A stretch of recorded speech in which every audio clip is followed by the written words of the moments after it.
Hey, if you play guitar, you know the feeling. You're just stuck. It's called a plateau. And in this explainer, we are going to absolutely smash through it. We're going to show you how to fix those tiny little habits that are holding you back, so you can start playing faster, cleaner, and, without all that pain. So let me ask you, does this sound familiar? You're practicing for hours, but that one tricky part is still a total mess. Your wrist is aching, your notes are buzzing and sloppy, and you've just hit a speed limit that feels like a brick wall. If you're nodding your head right now, don't worry, you are in exactly the right place. And here is the best news you're going to hear all day. This has nothing to do with talent. Seriously, it's all about small, totally correctable habits. We're about to break down the technical glitches that are tripping you up and show you exactly how to fix them. Let's get into it. All right, first things first, posture and pain. You gotta fix the frame before you can worry about the fine details. How you hold the guitar literally affects every single note you play. This is ground zero. Okay, look at this. This right here is the #1 cause of pain in your fretting hand, a super bent wrist. Go ahead, look at your fretting hand right now. If it looks like that picture on the left, you're just cranking up the tension and basically setting yourself up for an injury. Our goal is that beautiful, straight, neutral wrist you see on the right. So, how do we get that straight wrist? Easy. We just raise the neck of the guitar. And here are 3 really simple ways to do it. You can use a strap and, maybe set it a little unfashionably high. Or use a footstool. Or you can go full classical style and rest the guitar on your other leg. Doesn't matter how you do it. The goal is the same. Get that wrist straight. And let's be really clear about what we're actually fighting here. 9 times out of 10, it is tendinitis, not carpal tunnel. It's just a simple overuse injury. So yeah, better posture helps take some of the load off. But the real long-term solution is to build up the endurance in those tendons so they can actually handle the work you're asking them to do. Okay, posture's fixed, wrist is straight. We have built the foundation for some serious fretting hand clarity. So now let's get every single one of those notes to ring out perfectly clean.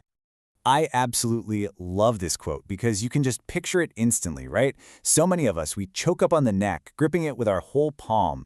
This baseball bat grip, it is a killer for your finger stretch and your mobility. It's just holding you back. And the fix? Oh, it is so simple you're not going to believe it. Just drop your palm. Create a little bit of space between your palm and the back of the neck. Go on, try it right now with your guitar. Feel that? All of a sudden your fingers can spread out. You've literally just increased your reach in 2 seconds. Now let's really dial in the details. Quick checklist for you. Keep your thumb vertical, right behind the middle of the neck. That's your anchor. Arch your fingers like little spider legs so you're not muting the strings underneath. Use the very tips of your fingers and place them right behind the metal fret wire. And here's a big one. Press just hard enough to get a clean note. Any more pressure than that is just wasted energy.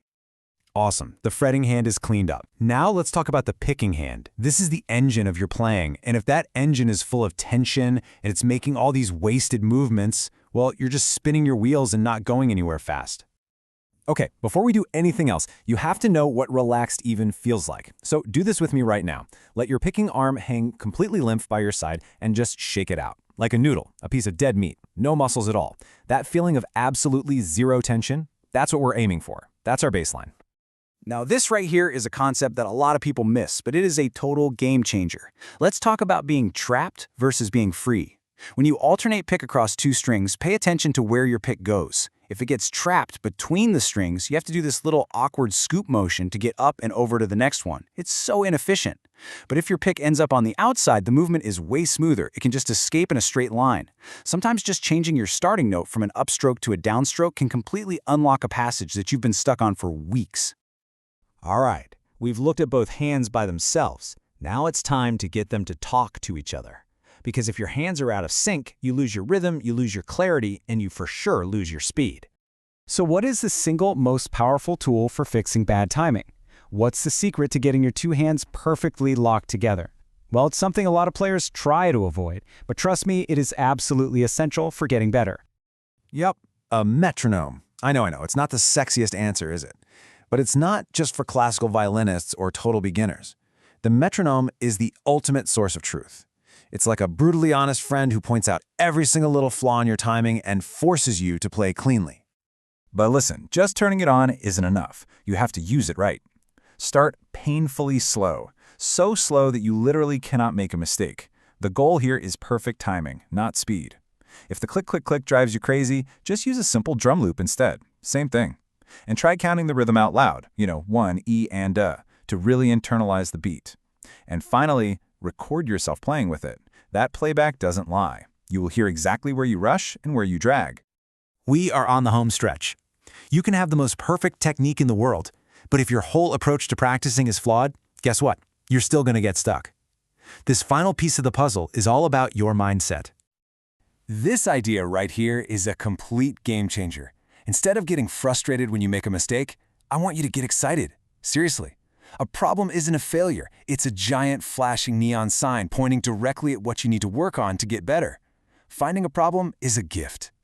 So here's your framework for that smarter mindset. Step 1, be super specific. Know exactly what the problem is. Step 2, isolate it. Spend some of your practice time just on that one thing, but don't forget to work on your other skills too. Step 3, be patient. Rewiring muscle memory takes time, and your body's going to want to go back to the old, lazy way. Push through it. And finally, step 4, focus on the goal. Picture how awesome you're going to sound once this is fixed. That'll keep you going. Okay, we've covered a ton of ground, from your posture all the way to your mindset. But just knowing this stuff is useless without taking action.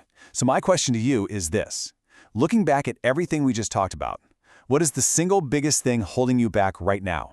And what's the one small change you're going to make in your very next practice session?